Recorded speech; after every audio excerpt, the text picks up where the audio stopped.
Je vais lire dans 2 Rois, chapitre 4, verset 38, jusqu'au verset 41. 2 Rois. 2 Rois, chapitre 4.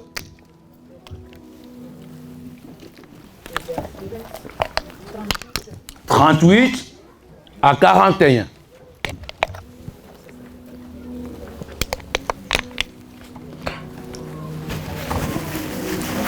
Gloire au Seigneur. Amen. Non. 2 Rois 4, 38 à 41. Non, excusez-moi, on va se mettre debout comme on le fait d'habitude. C'est bien d'honorer toujours la lecture. Nous allons lire la parole de Dieu. Nous allons lire 2 Rois 4, 38 à 41. Élisée revint à Gilgal, et il y avait une famine dans le pays. Comme les fils de prophètes étaient assis devant lui, il dit à son serviteur, « Mets les grands pots et fais cuire un potage pour les fils du prophète. » L'un d'eux sortit dans le champ pour cueillir des herbes. Il trouva de la vigne sauvage et il cueillit des coloquintes sauvages.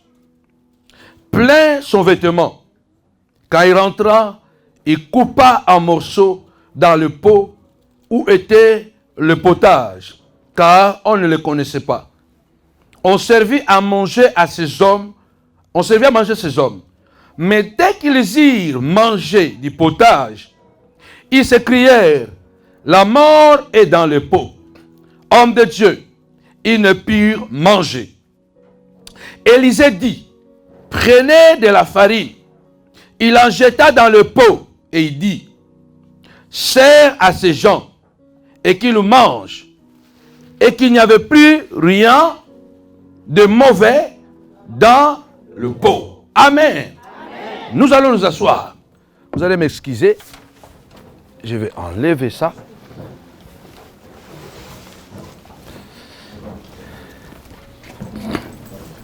Alléluia. Bien-aimés, la Bible déclare, au commencement était la parole. La parole était avec Dieu et la parole était Dieu. Ce que je fais ici, ce n'est pas moi, c'est question de la foi. Il est écrit, si tu crois, tu verras quoi? La gloire de Dieu. C'est ta foi qui va déterminer ton miracle. Si tu crois ce soir, quelque chose peut changer dans ta vie. Alléluia. Parce que le Seigneur a dit, il veut stopper la maladie. Il veut stopper la malédiction. Il veut stopper le blocage. Il veut stopper tout ce qui est mauvais dans ta vie, dans ta maison, dans ton travail, dans tes projets. Parce que le diable ne vient que pour détruire, égorger et disperser. Mais je bénis le Seigneur car le bon berger est venu pour nous donner la vie et la vie en abondance. Alléluia. Dimanche, mercredi passé, il était question d'Élisée. Et ce mercredi encore, il est question d'Élisée. Je ne sais pas pourquoi, mais c'est comme ça que le Saint-Esprit nous a orientés. Parce qu'Élisée était un prophète pas comme les autres. Il était un prophète hors du commun. Alléluia. Vous savez, Élisée, il a vu son père spirituel Élie faire des miracles. Il a vu son père spirituel Élie fermer les ciels. Il a vu son père spirituel Élie ouvrir les ciels. Mais il a aussi vu son père spirituel Élie fuir devant Jézabel. Alléluia. Bien-aimé, on peut remporter de grandes victoires. On peut remporter de grandes batailles et échouer dans de petites batailles. Alléluia. C'est pourquoi nous avons besoin de la foi de Dieu, de la détermination, de nous ancrer dans les Écritures. Élisée s'est dit dans sa tête, il dit non, moi là, je ne serai pas totalement comme mon père spirituel. Non dans un mauvais sens. C'est pourquoi lorsque Élie est en train d'être élevé, il pose la question à son fils. Alléluia. L'Éternel va m'enlever. Demande ce que tu veux. Écoutez la demande de cet homme. Il dit, moi je ne veux rien du tout. Ce que je veux, ce n'est pas l'onction que tu as. Parce que si je prends ton onction là, moi aussi je vais fuir devant Jézabel. Mais moi je veux le double de ton onction. Ah, j'ai pas la tête. Dieu doit stopper une Jézabel dans ta vie. Je parle à quelqu'un. Dieu doit stopper une Jézabel, une manipulatrice. Je déclare en tant que prophète, bientôt à Paris, les manipulateurs seront bloqués, seront arrêtés. En France, les manipulateurs seront arrêtés et bloqués. Alléluia. Élisée a dit, j'ai besoin de double portion de ton onction. Parce que moi, je ne vais pas fuir. Après avoir fait de grandes choses, de commencer à fuir devant une femme. Dit non. Vous comprenez que Élie, le prophète, c'est vers la fin de sa carrière qu'il avait compris que l'onction qu'il avait était aussi une onction de jugement. Alléluia. Amen. Il y a la puissance de Dieu pour bénir. Il y a aussi la puissance de Dieu pour un jugement. Il y a la puissance de la miséricorde. Il y a la puissance aussi de jugement. À la fin, Élie a compris une chose. Rappelez-vous quand il est sur la montagne. Un roi envoie 50 militaires pour l'arrêter. Élie a compris que non, là il n'est plus question de fuir. Je vais utiliser mon onction. Il a dit, si je suis serviteur de l'Éternel, que le feu descend du ciel et vous consume là où vous êtes. La Bible dit, le feu est descendu à consumer le général et ses militaires. Je crois qu'ils ont fait des tours. Le troisième, quand il est venu à genoux. Il dit, pardon. Ne demande plus le feu parce que les deux premiers qui sont venus là, tu as fait quelque chose. Alors Élisée a vu. Élisée a dit, moi là, je vais commencer là où mon père a terminé.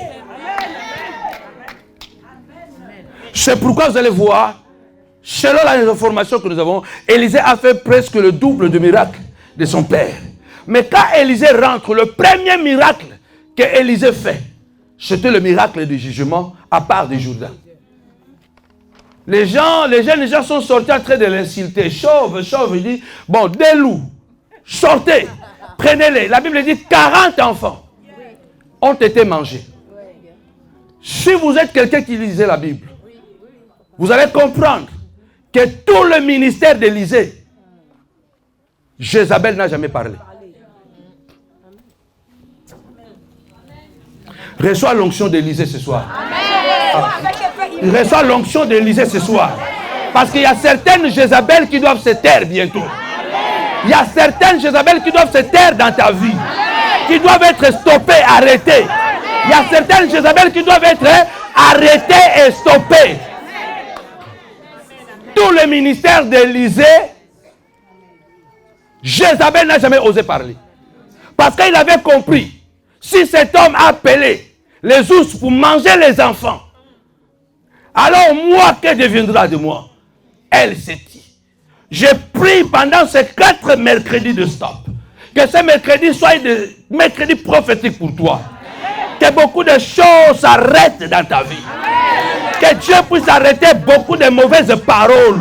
Que Dieu puisse arrêter beaucoup de complots contre toi. Que Dieu puisse stopper la manipulation. Que Dieu puisse stopper les mauvais messages. Que Dieu puisse stopper toutes les mauvaises paroles lancées contre toi. Au nom de...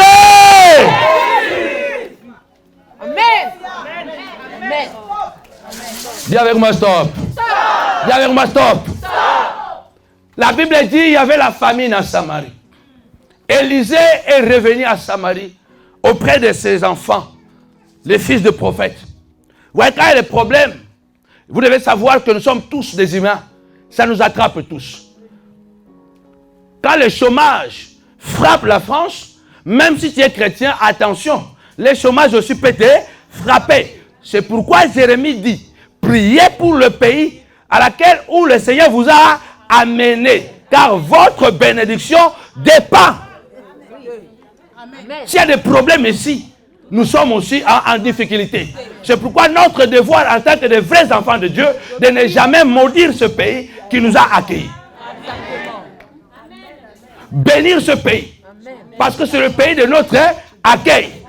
La Bible dit, Élisée est revenu, les enfants des prophètes, les fils des prophètes, et aussi ils subissaient le même sort avec la vie. Parce qu'il y avait la famine. Il est écrit, vous verrez la différence entre ceux qui servent Dieu et ceux qui ne le servent pas. On peut tous avoir les mêmes problèmes, mais on ne va pas tous réagir de la même façon. On peut tous être attaqués de la même manière, mais on ne va pas tous réagir de la même manière. Parce que chacun de nous connaît qui est derrière lui. Il dépend de qui. Alléluia. Élisée est arrivé. Il s'assoit. Je crois que les filles des prophètes commencent à crier. Mais homme de Dieu, on a faim. On n'est pas en gêne, mais ça fait 3 jours, 4 jours, on ne mange pas. Parce que la nourriture est devenue trop chère dans la ville. Les offrandes ont disparu. Alléluia. Rappelez-vous, dans la Bible, à une époque de Néhémie, les sacrificateurs ont fui les temples. Parce que les dîmes n'entraient plus. Les offrandes n'entraient plus. Il y a des moments de crise dans la vie. Mais il y a toujours un prophète qui s'élève. Alléluia. Élisée dit, mais bon, ce n'est pas un problème. Mettez une grande marmite. Préparez la soupe. Préparez un potage. Et Élisée, qui avait la révélation, qui avait le pouvoir de la multiplication, il savait que cette marmite était suffisante pour nourrir toute l'école de prophètes. Il y avait un jeune prophète qui était là, il a regardé la marmite, il a dit non, elle est trop petite. La soupe qui est dedans n'est pas suffisante. Je dois aller dans la brousse, ramasser encore d'autres légumes pour venir mettre où dans la marmite. Attention, bien-aimés, laissez-vous guider par le Seigneur. Amen. Alléluia. Ne soyez pas trop gourmands. J'ai toujours dit, la Bible dit, Élie, le prophète a été nourri par un corbeau, le matin et le soir. Mais un corbeau peut amener quelle quantité de viande? C'est un petit morceau. Mais cela était suffisant pour nourrir l'homme de Dieu. Amen. Alléluia. La Bible dit, ce jeune homme est parti dans la brousse avec l'intention d'ajouter quelque chose dans la marmite. Quand il part dans la brousse, il voit la vigne sauvage, mais au lieu de cueillir la vigne, il va cueillir quoi? Les coloquintes sauvages. C'est des légumes vénéneux. Et il vient, il dépose dans la marmite. Cette marmite représente ta vie. Cette marmite représente ta famille. Cette marmite représente tes enfants. Cette marmite représente ma vie. Où le Seigneur a déposé les mariages, a déposé l'argent, a déposé la joie, a déposé la paix. Tout est dans cette marmite. Mais qu'est-ce qui se passe? Il y a le diable qui vient maintenant empoisonner, déposer ce qui est vénéné dans la marmite. Au point que maintenant tu as du mal à consommer ce qui t'appartient. Il y a des gens, Dieu nous a bénis. Mais on a ce genre de jeunes prophètes qui viennent déposer les poisons dans notre ministère. Exactement. Qui viennent déposer les poisons dans ton travail. Qui va parler à ton DG. Il dépose un poison pour que le directeur général ne puisse pas augmenter ton salaire ou qu'il puisse même te licencier. On a des jeunes prophètes. On a des jeunes prophètes, des gens qui sont charnels, qui amènent le poison dans la marmite. C'est une bénédiction qui se transforme en malédiction. Ce n'est pas dans la volonté de Dieu. Parce qu'en ce moment-là, la pensée d'Élisée était que les jeunes gens mangent. Mais qu'est-ce qui s'est passé? Quelqu'un a déposé un poison dans la marmite. Je déclare au nom de Jésus que Dieu puisse te révéler la personne même qui a déposé le poison dans la marmite de ta vie. Révèle-moi, Seigneur. La Bible dit, la marmite est prête. La soupe est prête. Maintenant, les gens doivent manger. Et quand ils mangent comme ça, oh, homme de Dieu, il y a les poisons dedans. Mais qui a mis les poisons? Quelquefois, tout a bien commencé. Un bon mariage qui devient un drame. Un bon projet qui devient un projet mortel. Ce n'est pas dans la volonté de Dieu que tu meurs avant l'âge. Ce n'est pas dans le plan de Dieu que tu travailles sans salaire. Ce n'est pas dans la volonté de Dieu que tu aies des enfants et que ces enfants deviennent un problème pour toi. Non, non, non, non, non, non, non, non, non. Quelqu'un a mis des coloquintes sauvages dans ta marmite. Ah, je parle à quelqu'un. Il y a des gens très méchants qui peuvent manipuler tes enfants et monter tes enfants contre toi. Même tes enfants biologiques. Quelqu'un peut monter tes propres enfants contre toi. Il a déposé des coloquintes sauvages dans la marmite. Et les gens ne pouvaient plus manger le repas. Et pourtant, ce n'était pas dans la volonté de Dieu. La volonté de Dieu que tu prospères à tous égards. Et que tu sois en bonne santé comme prospère l'état de ton âme. Il n'y a que le diable qui cherche ta mort.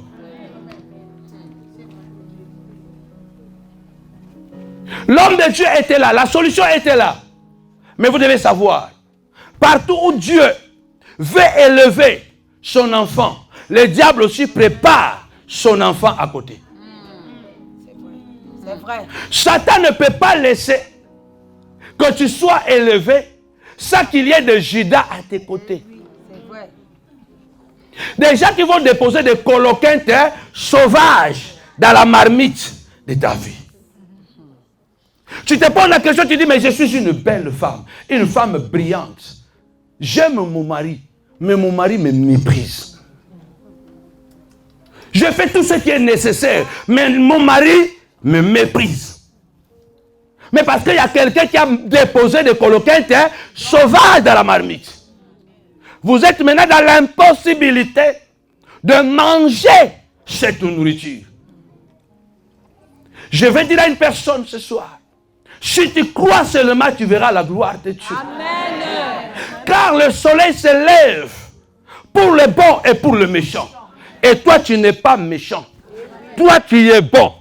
Si le méchant bénéficie le soleil de ton Dieu, à combien plus forte raison, toi, le Fils de Dieu, le soleil qui s'était levé aujourd'hui, il s'était aussi élevé pour ta bénédiction, pour nourrir ton champ, pour faire pousser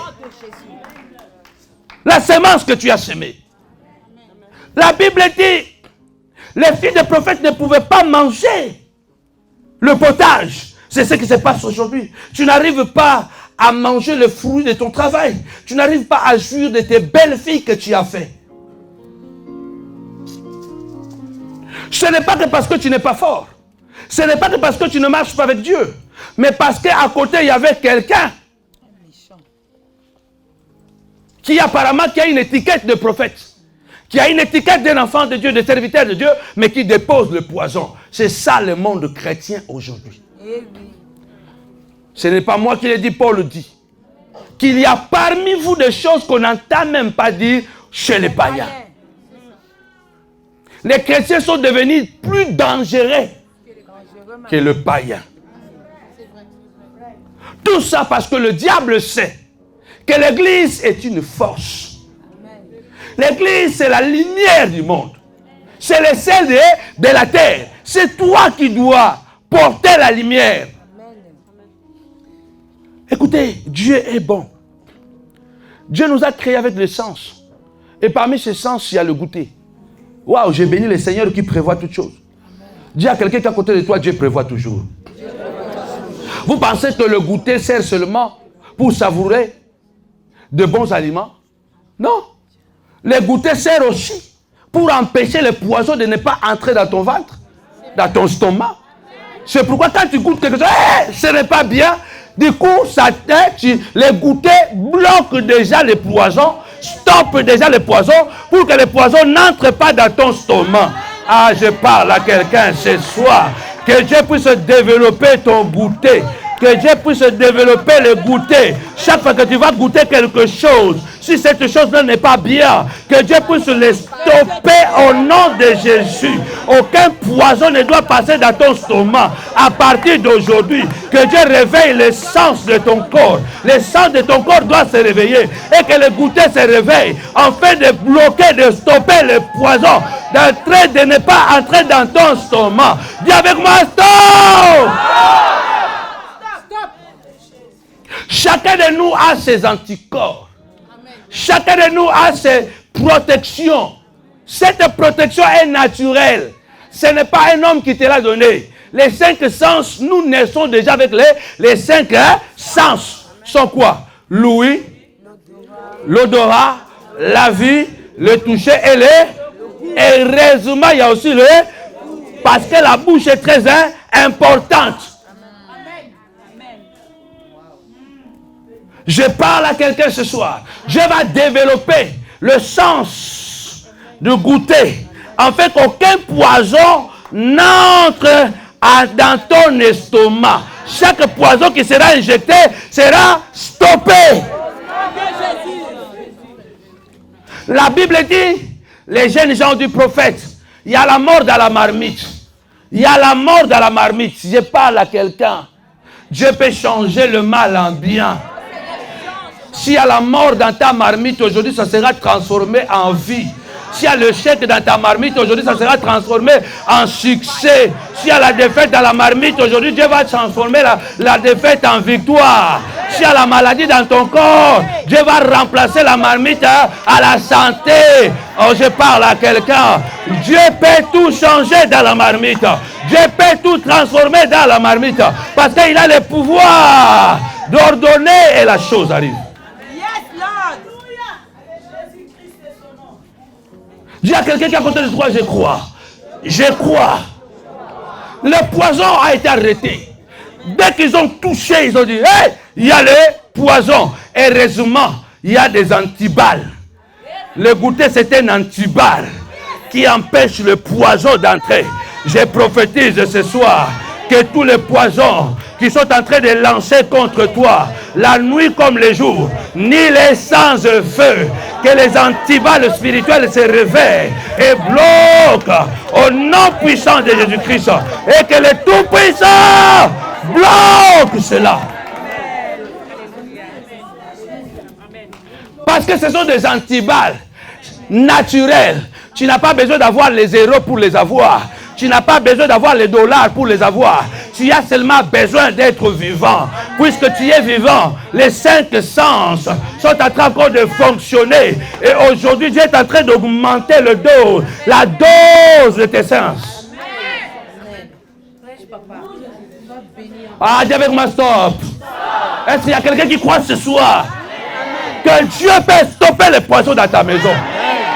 Celui qui a déposé les poisons dans le cœur de ton mari, ce soir, je dis stop à ces poisons. Stop à ces poisons. Regarde ton mari comment aujourd'hui il te traite. Regarde ton mari comment aujourd'hui il te maltraite.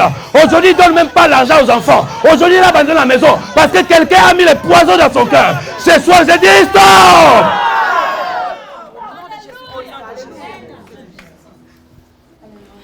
Regarde cette bonne femme qui était toujours soumise, aimante, accompagner les enfants. Aujourd'hui, il y a quelqu'un qui a déposé les poisons dans le cœur de ta femme. Aujourd'hui, ta femme est devenue violente, insolente à la maison. La maison est devenue un enfer. Parce qu'il y a quelqu'un qui a déposé les poisons dans le cœur de ta femme. Et ce soir, je dis stop. Au nom de Jésus, stop. La Bible dit, ils ont goûté. Et cela a fait mal. Beaucoup d'entre nous, nous avons déjà goûté au malheur. Nous avons goûté à la honte. Et nous goûtons encore la honte. Nous goûtons encore les humiliations. Nous goûtons encore les injustices. Mais je te rappelle, les anticorps vont fonctionner. Les goûters vont fonctionner. Ah, je parle à quelqu'un. Le goûter va fonctionner. Ça va bloquer. Cela ne va pas arriver dans ton stomac. Ne va pas arriver dans le stomac. Parce que ça sera arrêté. Dis avec moi, stop!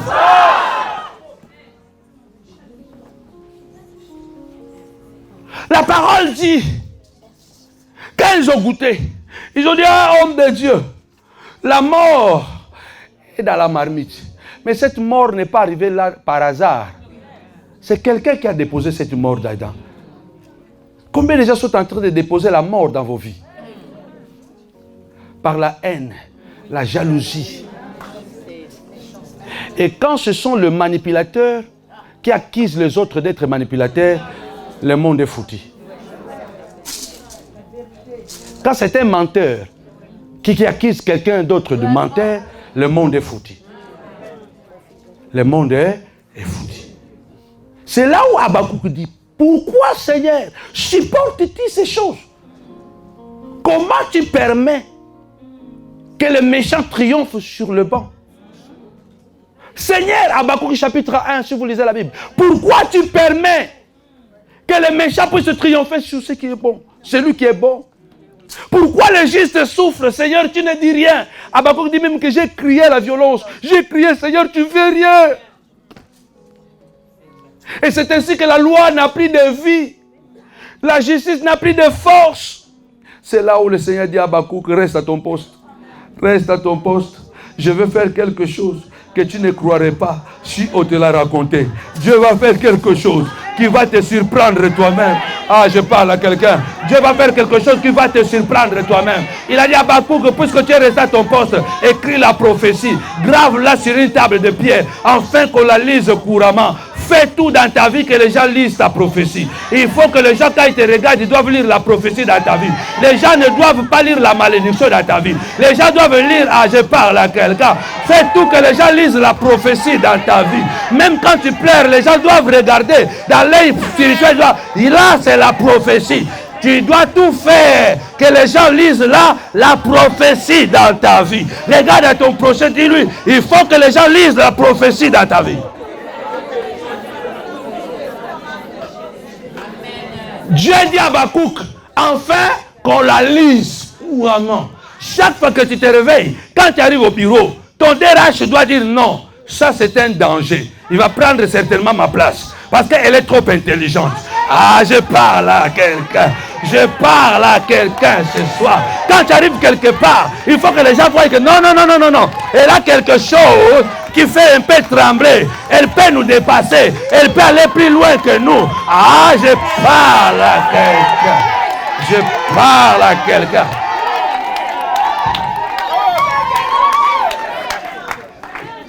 Dieu dit, écris la prophétie, afin qu'on la lise couramment.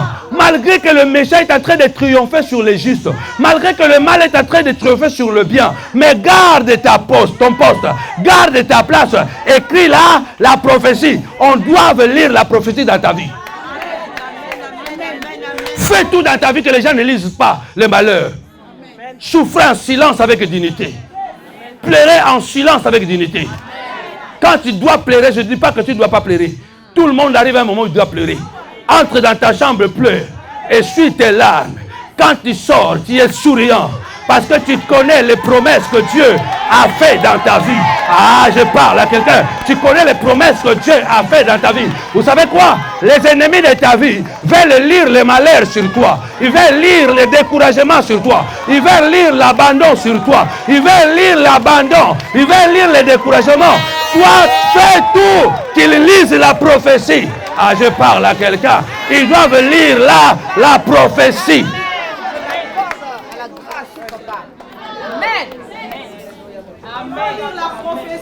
Alléluia.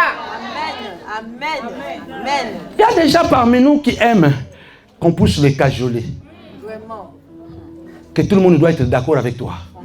Je m'en fous. Voyez-vous, à Paris, je m'en fous. Même si vous êtes nombreux contre moi, je m'en fous. L'apôtre Paul dit, ce qui fait ma force, c'est le témoignage de ma conscience.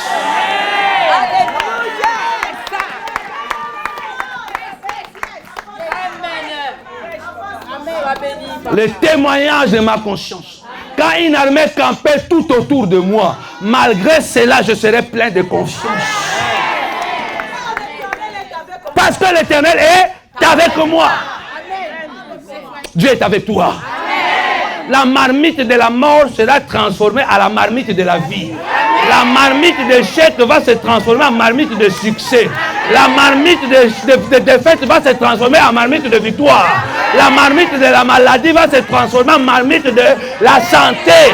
Au nom de...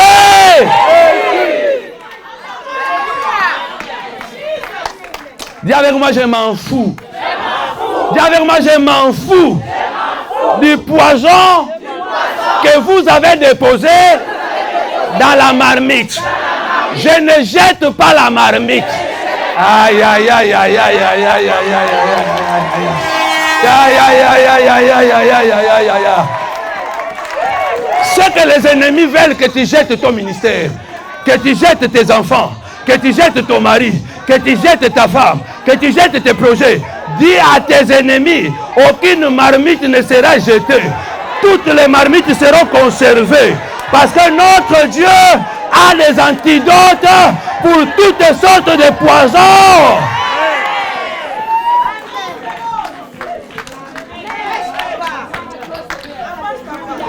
Notre Dieu a toutes sortes des antidotes pour toutes sortes de poisons. Si ton poison s'appelle tension, Dieu a l'antidote de tension. Si ton poison s'appelle célibat, Dieu a l'antidote de célibat. Si ton problème, ta marmite, ton poison s'appelle blocage, Dieu a l'antidote de blocage. Au nom de...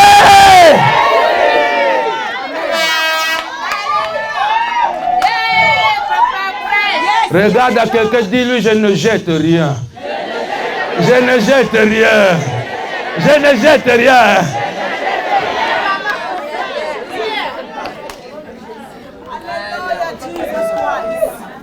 Alléluia. Ils ont déposé la haine. Ils ont monté déjà contre toi. C'est tout Paris qui ont monté contre toi. Malgré cela, je ne jette pas le ministère.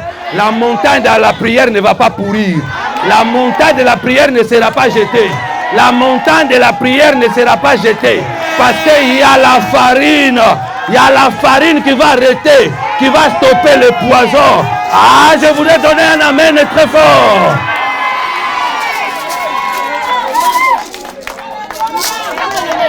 Il y a des guérisons qui vont s'opérer aujourd'hui.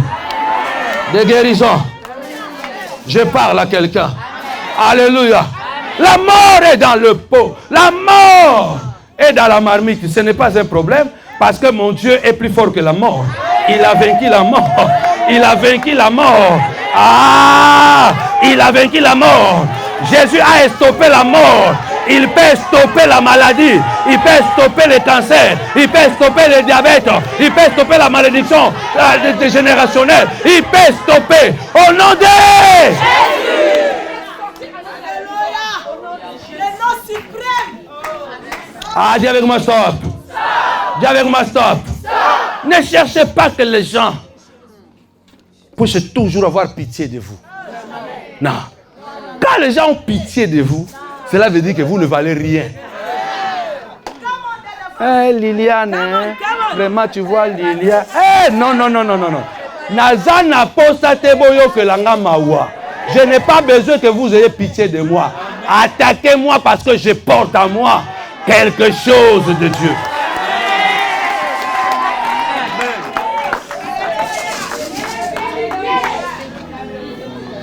Ah, je parle à quelqu'un. Je parle à quelqu'un. Je parle à quelqu'un ce soir. Dieu a quelque chose à faire dans la vie d'une personne ce soir. Voilà. Dieu a quelque chose à faire. Tu veux que les gens aient pitié de toi. Non. Il faut que les gens puissent être en colère quand ils te voient. En colère. Quand ils te voient, c'est encore lui. Et que surtout, toi, tu n'as rien fait. C'est eux qui te doivent, mais ils sont en colère. Parce qu'ils te connaissent bien. Ils connaissent bien. Ils te connaissent très bien. Quand ils te voient, ils sont mal à l'aise. Alléluia. Donnez-moi un bon amen.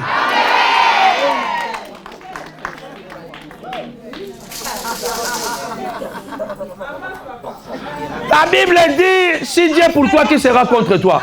Les projets que Dieu a pour toi, ce sont des projets de paix et de bonheur, et non pas de malheur. Mais pendant que Dieu prépare les projets de bonheur, le diable et ses acolytes, déguisés en serviteurs de Dieu, sont en train de préparer le malheur.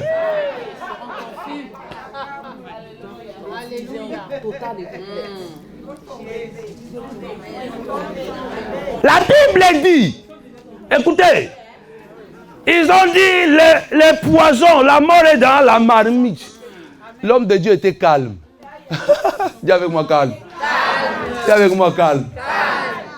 Dieu, quelquefois, souvent, il est dans le silence. C'est pourquoi Habakkuk, moi aussi, quelquefois, je suis agité. Papa, tu tardes. Dieu dit, laisse seulement. Laisse seulement. Seigneur, pourquoi? Dieu dit, reste calme. J'ai mon calendrier. Ce n'est pas ton calendrier, Habakkuk. C'est mon calendrier à moi. Donnez-moi un bon amen. Amen. Je vais arriver vers la fin. La Bible dit quoi? La Bible déclare. L'homme de Dieu a dit, mais ne vous paniquez pas. Ne vous paniquez pas. Amen. Parce que devant Dieu, tout problème a une solution. D'ailleurs, devant Dieu, tout problème a des solutions. Il trouve des solutions à tout problème. Alléluia. Quand tu es esclave chez Pharaon, il peut trouver la solution pour te délivrer de l'esclavage. Quand tu es devant la mer Rouge, il est capable de séparer la mer Rouge. Quand tu as faim dans le désert, il peut faire descendre la manne du ciel. Quand il y a des serpents brillants, il peut élever un serpent de rein. Donc Dieu a la solution à tout problème. Quand tu trouves des eaux amères, Dieu trouve un petit bois pour adoucir l'eau. Donc ton mariage est là, ce n'est pas à jeter. Ton projet là, ce n'est pas à jeter.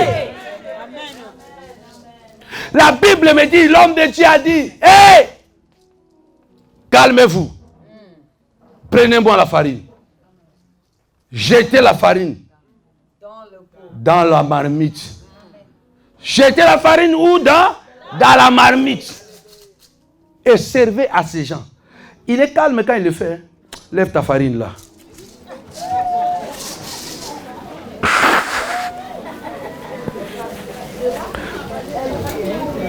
À la fin, je vais toucher ça. Mais là, maintenant, je déclare que cette farine devient l'antidote de ta maladie. Devient l'antidote de ton problème. Au nom de Jésus. Dis avec moi, au nom de Jésus. Que cette farine devient l'antidote de la malédiction. Devient l'antidote de maladie. Au nom de Jésus. Mettons-nous. On peut s'asseoir. J'arrive à la fin. La Bible me dit, Élisa dit, prenez-moi la farine. Jetez la farine où? Dans la marmite. Donc tu vas aller à la maison, tu vas faire de cette farine ce que tu veux. Si tu vas faire des beignets, fais seulement des beignets. Si tu vas faire, je ne sais pas, des crêpes, fais des crêpes. Si tu vas jeter ou jette seulement. Parce que ce que Dieu bénit est béni. Ce que Dieu bénit est béni. La Bible dit, Dieu a dit, Élisa dit, mettez la farine dans la marmite. On n'a pas besoin de jeter notre soupe. Les méchants ont mis la poison. Nous avons l'antidote. Alléluia. Le problème est quoi? Ce n'est pas la farine, mais c'est la parole qui est déclarée. Quand tu vas passer là, que je vais déclarer la parole, Jésus a dit, la parole que vous écoutez est esprit. Toute parole qui est déclarée devient esprit. Donc quand je vais déclarer, donc c'est l'esprit qui va entrer dans la farine et qui va opérer les miracles. Donc ne regarde plus cette farine comme farine normale. Ce n'est plus la farine de la cuisine. Alléluia. Regarde quand Samuel, le prophète, prend l'huile, il verse sur David. La Bible dit l'esprit quitta Saoul et entra dans David. Donc le moyen de transport que le Saint-Esprit a utilisé pour entrer dans David, c'était l'huile.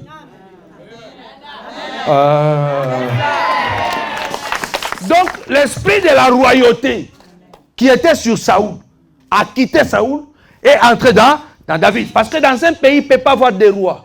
Amen. Il y a seulement un roi. La Bible dit, quand Samuel versa lui la corne d'huile sur David, il a été écrit, la vie de David a changé. L'esprit de l'Éternel s'est saisi de David. Et l'esprit a quitté Saoul. C'est un moyen de transport que tu as mené là. C'est un moyen de transport de l'esprit. Donc l'esprit va entrer dans la farine et va apporter la guérison, va apporter les changements, la transformation. Ça va dépendre de ta foi. C'est un moyen de transport. Beaucoup de gens ignorent ce qu'on appelle le rituel. Alors je vais arrêter ma prédication pour entrer dans la prière. La Bible dit quoi? La Bible dit qu'Élisée a dit, servez à ces gens. Quand ils ont pris la soupe, ils ont commencé à manger. Il n'y avait plus la mort. Parce que Dieu avait assaini la marmite. Dieu avait assaini la soupe. Ce soir, je clôture en disant, Dieu va assainir ta vie de toutes les maladies. Que Dieu puisse assainir ton corps. Que Dieu puisse assainir les cellules qui ont été attaquées. Que Dieu puisse assainir les finances qui ont été attaquées. Que Dieu puisse assainir. Les mêmes Élisée qui avait assaini les eaux de Jéricho. Il a assaini la soupe des prophètes. Ce soir, Dieu veut assainir ta vie. Amen.